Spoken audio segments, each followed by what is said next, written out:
Seja muito bem-vindo ao canal Renan Santos Presidente. No episódio de hoje, direto da live do programa Missão, vamos falar sobre um tema que vai muito além da política partidária: a construção da soberania absoluta do Brasil. Na última live do programa Missão, Renan Santos foi direto ao ponto. O Brasil precisa parar de ser colônia mental e começar a pensar como potência. Enquanto a velha ordem mundial desmorona e os donos do mundo brigam entre si, a pergunta que ninguém quer fazer é: o que o Brasil vai ser no meio disso tudo? Um satélite obediente ou uma nação soberana de verdade? Renan traz uma visão ousada: construir uma soberania absoluta brasileira. Não aquela que só existe no discurso de palanque, mas a que se constrói com estratégia, coragem e confronto de narrativas. Se você acha que política se resume a torcer para Lula ou Bolsonaro, esse vídeo vai te incomodar e talvez te acordar. Então, o que é um Brasil poderoso para você? O Brasil poderoso é um país capaz de defender, por exemplo, sua integridade territorial de uma ameaça externa? Isso é meio óbvio, né? Isso todo país tem que ser, ainda que diante de uma superpotência como os Estados Unidos ou como a China, se eles quiserem, eles tomam, né? Então você tem que ter maneiras de, no mínimo, dificultar para que você gere uma dissuasão. Tá, beleza. Ele tem que ser capaz de controlar o seu território de modo a escoar também produtos e mercadorias de maneira segura, aumentando a produtividade, certo? Sim. Então ele tem que ter uma ampla gama de modais, tá? Com, vamos dizer, válvulas de escape, com redundâncias para que você, sabe, se você quiser ir de São Paulo para Manaus de trem, você consiga. E também consiga de rodovia e tenha linhas aéreas, né? Isso não existe hoje, para ficar claro, tá? Hoje é tudo muito, muito louco. Tá, precisamos, tá? O que nós temos que ter em termos de infraestrutura e tecnologia para nos proteger militarmente, para nos dar soberania diante de crises internacionais? Por exemplo, quando houve a crise do Covid, a gente descobriu que a gente não conseguia produzir vacinas a contento. Vamos falar a verdade, o Butanvac foi um fracasso. Dá pra falar isso, né, senhor Rafael Almeida Virso? Tentaram fazer a Butanvac e ela deu errado. Então a gente não tem uma indústria farmacêutica soberana, nós temos uma indústria bélica soberana, nós temos tecnologia de radares para nos proteger.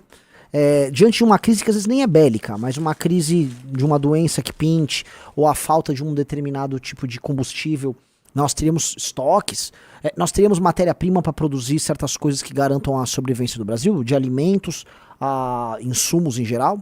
Temos ou não? Nós temos, vamos dizer, do petróleo para fazer plástico, a uma indústria de plásticos básica, a uma indústria metal-mecânica, minério de ferro, a siderúrgica. Nós temos tudo isso. Nós temos uma rede de distribuição de energia suficiente. Nós temos, vamos dizer, quais são as fontes de energia nossas? São renováveis ou não renováveis? A gente tem redundância, se uma der problema a gente consegue outra. Tudo isso dá o tom de um país que é soberano e poderoso. Então, a soberania é a expressão máxima da independência de um Estado, manifestando-se através do direito exclusivo de exercer a autoridade legislativa, judicial e executiva dentro de suas fronteiras. Ou seja, soberania é o poder para dentro. Vamos fazer uma definição simples. Pergunto para vocês, o Estado brasileiro é soberano? É ou não é soberano? O Estado brasileiro tem controle territorial? Quantos por cento da população brasileira não estão sob o controle de grupos ilegítimos, crime organizado, que ocupam esse espaço? Então já é uma primeira coisa. 2, o Brasil é capaz de se manter em termos de recursos naturais, recursos hídricos, petróleo, insumos diretos. Recentemente, por conta da guerra na Ucrânia e na Rússia, falaram, vai faltar fertilizante no Brasil, porque a Rússia tem lá determinados tipos de insumos, né? Então o Brasil não é soberano na produção de fertilizantes, isso afeta a nossa agroindústria, isso também afeta a nossa soberania alimentar. Então, se vocês olharem direitinho, se você quiser projetar poder para fora, você tem que garantir poder para dentro, certo, Riso? Me parece óbvio, né? Até o Taleb fala, o que é a antifragilidade, né? A antifragilidade é a capacidade que um determinado organismo tem, ou uma organização, um organismo vivo tem, diante de um determinado tipo de estresse, ele não perder a forma dele, né? Ele não se decompor, ele não quebrar, ele não colapsar, e na verdade ele ganhar mais forma, ou ele melhorar, ou ele, vamos dizer, ou ele reagir de modo a se adaptar de maneira positiva a isso. Pois bem, para você ser antifrágil, antes de tudo você não pode ser frágil. Então, para você conseguir se aproveitar de crises externas e crescer, um país como o Brasil precisa, antes de tudo, não ser suscetível a essas crises. As crises, um evento cisne negro não pode levar o Brasil ao colapso. Então você tem que ter um determinado grau de soberania. Por isso, quando eu vejo certas discussões que estão tendo sobre os Estados Unidos querem se industrializar novamente, o Trump não acha que os Estados Unidos têm que depender inteiramente da China, eu acho que tá certo. Eu não acho que vou transformar uma economia de serviços, tecnologia como os Estados Unidos numa economia industrial, isso seja... me parece que, vamos dizer, a ciência econômica nos mostra que, vamos dizer, por dados e tal, que as economias de serviço mais desenvolvidas, elas têm uma renda maior do que as economias industriais. Dito isso, talvez você tenha que pagar um preço para ter uma economia industrial presente no seu território, também para garantir que numa crise você não sucumba, né? É aquela regra lógica, né? Vamos supor que você não tem minério de ferro no seu território. Aí você, sei lá, você tá sofrendo um embargo de outro país, se não tiver minério de ferro, você não produz nada. Você não produz nada que é metal mecânico, você não produz nem de prédio a carro. Então eu preciso ter uma autonomia na questão, vamos dizer, de minério de ferro, certo? E essa autonomia pode estar no seu território, ou pode ser através de uma parceria de toda sorte que você pode ter com um país vizinho, em que você estabeleça sua soberania sobre ele, numa relação, uma aliança. Isso pode se dar de várias maneiras. Por exemplo, na Europa, os países podem ter soberania, mas eles têm um sistema de cooperação mútua, militar, inclusive, que um se vale dos recursos do outro e tal, certo? Você vai criando sistemas de relação que geram, vamos dizer, soberania de maneira cooperativa. Você tem, tá? Mas, o primeiro passo, né, isso é meio claro para todo mundo, o primeiro passo para você exercer o poder para fora é você exercer o poder para dentro, e isso significa eliminar suas fragilidades todas, tá? Para diante de qualquer crise ou de uma ameaça externa você não sucumba, e aí então você projetar o poder e aproveitar as oportunidades externas para projetar poder. Todos concordam? Todos concordam? Sim. Me parece óbvio, né? Então, quando a gente vai falar de um Brasil poderoso, chega a ser uma piada, porque o Brasil é tudo menos poderoso. O Brasil é um país alvo de guerra híbrida ou de guerra informacional, oriunda de países exteriores, que fazem que a gente viva uma guerra interna, tá? O que é guerra informacional? Você pega todo esse dinheiro oriundo de ONGs, o uso das redes sociais, a forma como as redes sociais trabalham ou trabalharam aqui por bastante tempo, a forma como vamos dizer, grupos de pressão são financiados por gringos no Brasil a defender as ideias mais esdrúxulas possíveis, ou seja, boa parte daquilo que chama de esquerda no Brasil é financiado com dinheiro exterior. Isso é uma invasão à nossa soberania. Isso deveria, no mínimo, ser alvo de uma ação muito preocupada do Estado brasileiro, mas pelo contrário, o Estado brasileiro hoje ele está mais preocupado, sei lá, em botar um ministro supremo que atenda aos interesses dessas ONGs, do tipo Open Society de George Soros. Mas isso é só uma coisinha, tá? Nas cadeias globais de produção, o papel que restou para o Brasil é um papel que lhe permite soberania? Não parece ser o caso. Tirando alguns setores do tipo aviação, o Brasil, né, ele ocupa um papel, um nicho, às vezes é um fornecedor de um componente para alguma coisa aqui, de um componente para alguma coisa ali, mas ele não... Né? Se pintar uma crise de uma outra doença, o Brasil conseguiria erguer hospitais de maneira rápida? O Brasil conseguiria fazer respiradores, como foi o caso do Covid? Não. Pô, então, eu acho que tudo isso tem que ser discutido, e é isso que a gente se propõe a fazer nessa edição 4, né, fascículo 4 do Livro Amarelo, que é atender os problemas internos e aí se projetar como uma força externa. Então, como é o Brasil se projetando como força na América Latina? Qual o papel monetário e financeiro do Brasil enquanto potência na América Latina? Qual o papel do Brasil no tal do Sul global? Como o Brasil se encaixa nesse concerto de nações que tem China, União Europeia, Estados Unidos e Índia como grandes potências? Qual é o jogo do Brasil? Hoje o jogo do Brasil é muito claro, né? O PT quer nos colocar como vassalos da China e o Bolsonaro quer nos colocar como vassalos do Trump. Não é nem dos Estados Unidos, é do Trump. Tá, é um papel de vassalagem. O Bolsonaro, que é o líder da oposição brasileira, né, a figura mais importante da oposição brasileira, ele tem sonhos molhados em ver os Estados Unidos instalar uma base militar na tríplice fronteira do Brasil, assim, que é humilhante, né? Se você quer ser soberano, como você instala uma base de uma superpotência no seu próprio território? Isso é humilhante. Vocês entendem? Isso é humilhante, certo? Então, como fazer essas duas coisas? A gente vai precisar fazer essas duas coisas concomitantemente. A gente vai precisar aumentar a nossa soberania interna, nós precisamos aumentar nosso poder, nossa hegemonia na América do Sul, se é que existe alguma hegemonia hoje na América do Sul, aí sim projetar poder regionalmente e depois mundialmente. Nós temos população para fazer essa projeção de poder, mas vários problemas vão se impor. Tá? O Brasil ele vai terminar o século com mais ou menos gente do que ele tem hoje, aparentemente com menos gente. A população do Brasil ela vai diminuir, ela está diminuindo. O Brasil, ele tá aumentando sua complexidade econômica ou diminuindo? Né? O Brasil está inserido nas cadeias globais de produção, sim ou não? Todos esses problemas precisam ser resolvidos. E aí entra aquele ponto que existe uma discussão econômica no Brasil, em que liberais às vezes não querem ouvir argumentos de ordem, vamos dizer, soberana, né? Simplesmente, mas isso aqui é uma coisa para não se preocupar, não sei o quê. Mas não, a gente vai precisar se preocupar. Às vezes, olha, vamos precisar ter um determinado grau de ineficiência em alguma indústria, que é como se fosse um seguro. Já parou para pensar que você pagar um seguro é um gasto que pode ser um gasto estúpido, mas não é estúpido. Eventualmente eu tenho uma boa indústria, sei lá, farmacêutica aqui, pode ser útil numa crise. Tô jogando no ar, às vezes não é uma questão de uma crise médica, às vezes é uma boa indústria bélica, né, uma boa indústria aeroespacial, às vezes é como se fosse um seguro, é bom ter aqui porque se der merda, né, e ela tem que ser eficiente, ela tem que gerar renda, ela não tem que ser, novamente, que os exemplos no Brasil do que dá errado nesse tipo de área, tipo Zona Franca de Manaus, ou tipo Campeões Nacionais, esses exemplos são tão flagrantes, eles são tão patentes, que eles assustam, né, porque você vai falar, meu Deus, tudo vira isso, mas não necessariamente tudo vira isso. O caso da Embraer, o caso de São José dos Campos é um caso que vai na direção contrária. O caso da Embrapa, o caso do agro brasileiro vai na direção contrária. E a gente podia pegar esses dois casos e falar, olha, tem algumas coisas que a gente, né, fez um bom trabalho de inteligência, criação de complexos. Todo mundo vem falando muito e eu preciso conhecer melhor. Inclusive peço aí pra galera de Pernambuco me falar do Porto Digital, que já é, vamos dizer, uma área na fronteira do conhecimento envolvendo startups e empresas de tecnologia em Pernambuco, em Recife, gerando impostos, gerando empregos de qualidade, gerando empresas, já teve unicórnio que saiu de lá. Então veja, Recife, cara, um lugar difícil, um lugar pobre, e lá produzindo tecnologia. Então, nós não somos um bando de imbecis, nós não somos um bando de macacos, tá? Nós somos capazes de resolver nossos problemas, mas tem que ter uma inteligência em articular as forças produtivas e criar esses complexos econômicos que nos aumentam a soberania. Nós seremos mais soberanos, se mais ricos, e se mais diversificados, e se mais complexos, tá? Então a discussão sobre um Brasil poderoso é a discussão sobre um Brasil soberano que joga sua sombra, estende sua sombra num mundo que ficará cada vez mais difícil.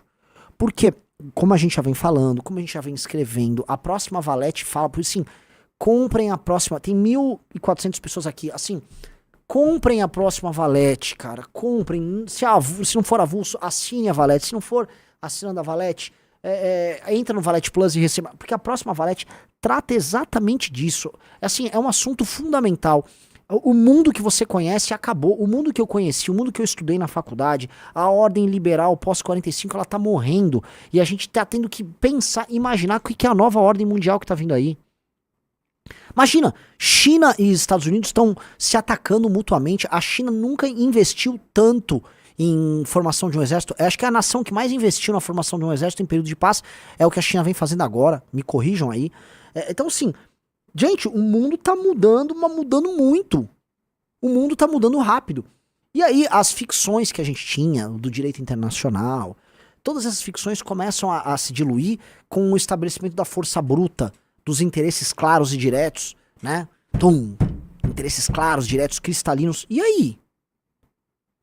Já pararam pra pensar que ordem global é essa? E como o Brasil, um país frágil, um país que não é soberano, um país que está desconectado das cadeias globais de produção, mas está desconectado assim do comércio global.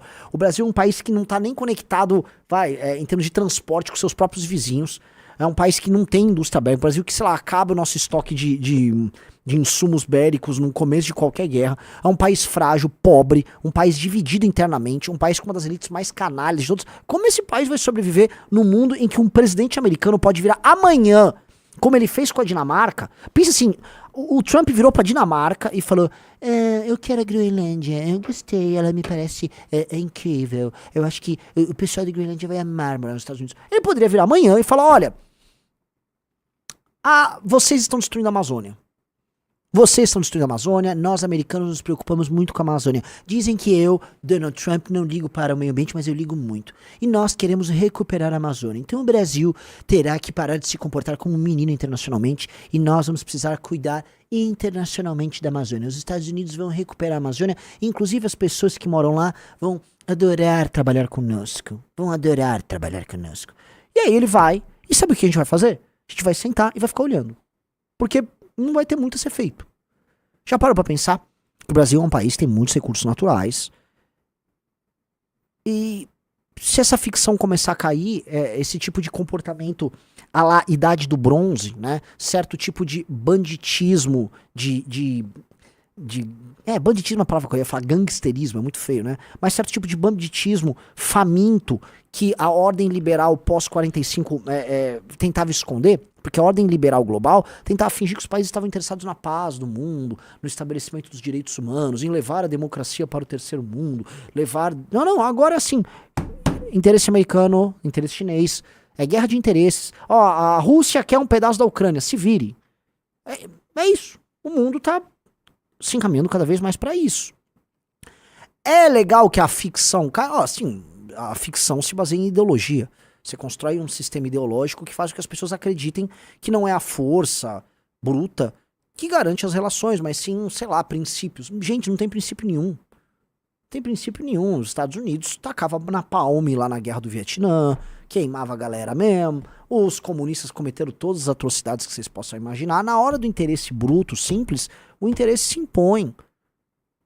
Tá? Não é porque as potências têm bombas nucleares, elas não têm flores, máquinas de descarregar flores sobre os outros. Tem bombas nucleares. Entendeu? Se você não gostou, eu vou torrar o seu povo. Eu vou destruir, eu vou eliminar você do mapa. Vamos dizer, eu vou te vaporizar. Tá? Então, não se esqueçam que esse elemento da força bruta, né, dado que a gente vive uma espécie de armadilha de Tucídides, né, a ascensão de uma nova potência que é a China, criando. E é muito engraçado, na armadilha de Tucídides, o que acontecia, né? Logicamente é um outro autor, eu esqueci o nome do autor, é um americano. Bota assim, autor Armadilha de Tucídides. Esse autor americano ele explica, né, que é o primeiro descrito na Guerra do Peloponeso, o livro do Tucídides, aliás, livraço, livro fundamental, em que uma potência ascendente começa a desafiar e começa Graham Allison é um americano. Uma potência ascendente começa a desafiar uma potência estabelecida. E que foi o que aconteceu depois de derrotarem os persas, os atenienses, eles começam a fazer uma liga de cidades, ele começa a se comportar de maneira imperial, ali no Mar Egeu, começa a levar a democracia para os outros lugares, e ele começa a fazer uma rede de comércio, fica muito mais rico que Esparta, e aí começa a projetar poder para cima de Esparta. E aí aquilo vai dar merda em algum momento, especialmente na cidade. Tanto que a Guerra do Peloponeso não começa diretamente entre Atenas e Esparta, mas sim em cidades que são objeto do interesse mútuo, tanto de Atenas quanto de Esparta.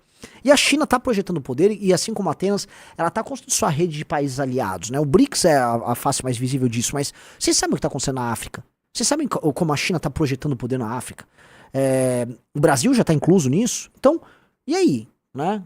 Tá rolando mais ou menos isso. Então essa briga ela vai encontrar vários palcos. Então um palco pode ser Israel, palco pode ser Ucrânia, palco pode ser Taiwan, palco pode ser fronteira da Índia com a China, palco pode ser vários lugares, tá?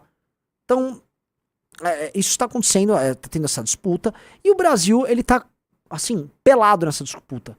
É como se tava todo mundo achando que tava na igreja, né? E aí o Brasil só tava com um véuzinho, aí atenção, vai rolar mó putaria aqui, mas meu Deus, eu preciso fugir aqui, vão me comer, preciso fugir aqui. Aí o Brasil tá com a bunda pra fora achando que era a Anitta.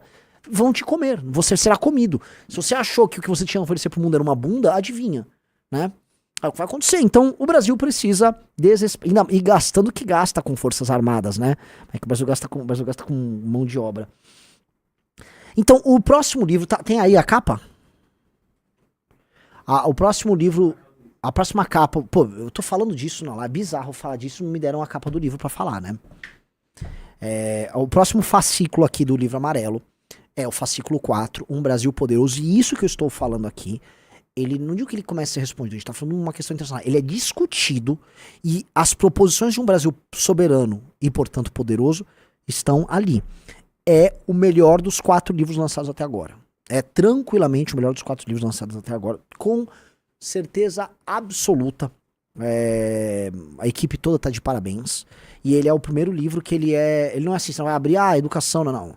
Ele é assim, ok, estamos juntando as equipes de estudo de vários grupos começaram a estudar respostas para problemas que são multissetoriais. Então, certos temas vão envolver infraestrutura, defesa, economia. Outros vão envolver, sei lá, justiça, educação e tal. Entenderam? O Ray Santos falou, assistiu o Renan Tá Impossível, quantos palavrões? Sério, cara, eu começo a me sentir mal, porque eu nem botei um palavrão, né, Riso? Falei bunda. Não, essa aqui? Essa deve estar tranquila agora. Não, essa tá tranquila, o cara tá me xingando já. Ó, aqui é a capa do quarto fascículo. Essa aqui é botar aqui.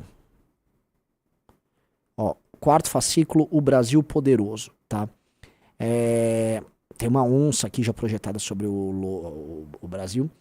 E é sensacional. Aí o cara vai perguntar, entrei na missão este ano, vou receber o quarto livro? Arlan, se você entrou e virou um assinante do Livro Amarelo, ou seja, você vai em livroamarelo.com, como é que funciona? Você quer assinar o Livro Amarelo. A partir do momento que você assinou, você virou um assinante, agora além de estar financiando, especialmente agora na reta final, o Partido Missão, você de cara já vai receber os 4 livros. Lembre-se que teve gente que assinou no começo, os primeiros foram assinados no começo, eles assinaram o Livro Amarelo sem eu nem ter o primeiro fascículo, eles investiram, eles já receberam 1, 2, o 3, vão receber agora o 4, depois o 5, depois o 6. Você tá entrando agora, você tá entrando na manha, é ou não é, Riso? Sim. O cara já vai chegar, na hora que ele assinou, a gente já embarca pra tua casa 1, 2, 3 e 4. Barbada, né? Então, pelo amor de Deus, sugiro assim, entre. Agora, pra quem tá entrando agora é barbada. E ali, você entra no livroamarelo.com, a gente explica tudo, explica todo o projeto, explica tudo como funciona, todos os núcleos de pesquisa. O Livro Amarelo é uma das coisas distintivas do projeto Missão. É o único grupo político que financiou sua construção vendendo o livro do programa. Vocês entenderam isso? É como se assim, ninguém lhe dá bola, partido político nenhum dá bola pro programa. Imagina, nos partidos não tem programa no Brasil.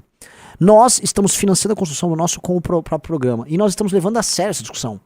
Nós estamos botando gente pra dentro, estamos botando gente, trazendo as discussões. Então temos gente capacitada, gente do ITA, gente que estudou em Harvard, gente que estuda na USP, gente que estuda em federais das mais diversas. Uma galera muito, muito legal. Uma galera de altíssimo nível. Essas pessoas estão discutindo em grupos temáticos e estão respondendo isso. Então, ó, aqui já tem os 3 fascículos já lançados e agora vai ter o próximo, já que esse aqui que eu anunciei, tá? E aí, modéstia à parte, nosso time é muito bom. Nosso time é muito bom. Tá, Orlando tá de parabéns, Ricardo tá de parabéns, isso aqui, timaço. Paulo Cruz também. Que trinca, né?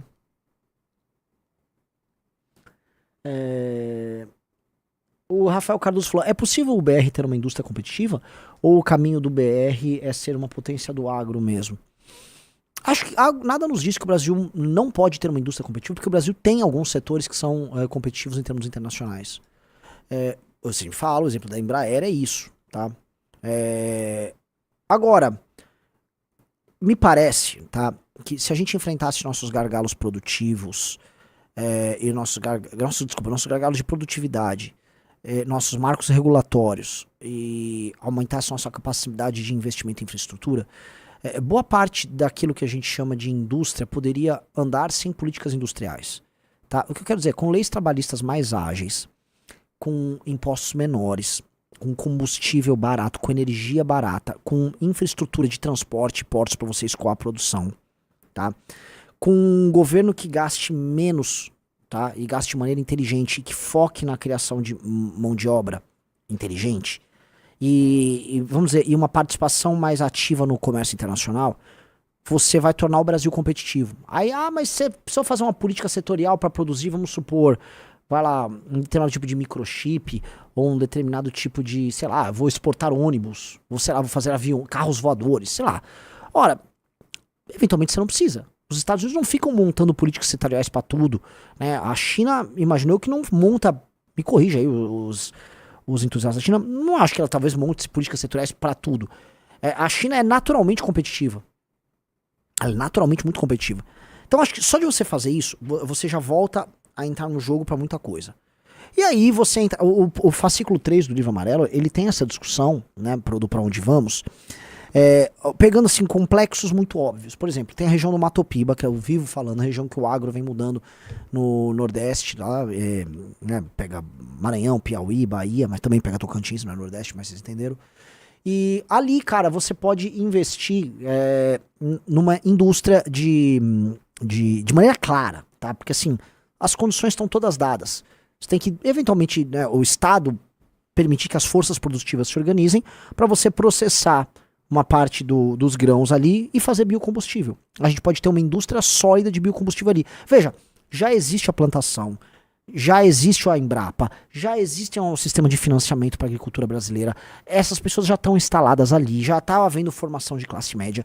O que a gente está falando é, olha, dá para ter um empurrãozinho aqui, já tem inteligência e tal, vamos ter uma indústria de biocombustível ali?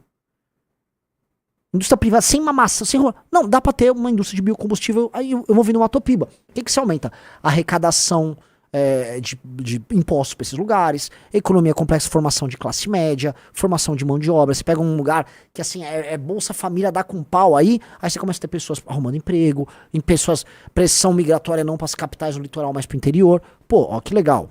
Coisa boa. Entendeu? Isso é uma das coisas assim, é uma leve organização de determinadas forças, um empurrão que o Estado dá, que ajuda a acelerar e catalisar determinados processos. Ué, a nossa Embraer foi isso. Então, isso é um pequeno exemplo. É um exemplo de como juntar aqui elementos aqui para você acelerar esse processo. Então, você tem que transformar tudo para ser barato, competitivo, fazer as pessoas se mudarem para lá, pessoas inteligentes, a tecnologia, né, o dinheiro barato, porque todo mundo fala, né, nisso, né? O Estado tem que participar, é basicamente dinheiro barato a fundo perdido, aí vai um picareta, pega, é ineficiente, aí você quer manter aquilo, né? Aí surgem essas aberrações que a gente tem no Brasil. Mas não, me parece assim, pequenos complexos aqui, acolá você consegue montar, que a gente já tem certas vantagens. O Renan, o quarto livro dos planos da missão, fala para a Marinha Brasileira. Ele fala sobre questões que envolvem exército, marinha e aeronáutica. Naturalmente, é um livro que trata dessas questões. Hoje, na Ucrânia, não taxar rico, Renan é fãozinho de bilionário. Isso é meio bobo, tá, cara? Eu sou o maior inimigo dos bilionários brasileiros porque eles são parasitários. Dito isso, uma pessoa que ganha dinheiro sendo produtiva, essa pessoa tem que ser premiada pra caramba. Vocês estão maluco? Ai, tenho raiva de bilionário. Que conversa é essa? Conversa de bobo. Eu tenho raiva do Walter Salles, eu não gosto dessas famílias parasitárias, porque a riqueza deles é detrimental ao sucesso do Brasil. Eles são parasitas. E você tem banqueiro parasita, você tem um monte de gente parasita. O parasita não é bom, você tem que combater o parasita. Agora, um bilionário, a VEG, a família lá da VEG, pô, esses caras são heróicos. Eu espero que eles ganhem muito dinheiro, eu espero que eles comprem ilhas, eu quero que eles ganhem muito dinheiro. Não tem nada contra a riqueza honesta e que aumenta a produtividade do brasileiro. Agora o parasita tem que se ferrar, lógico.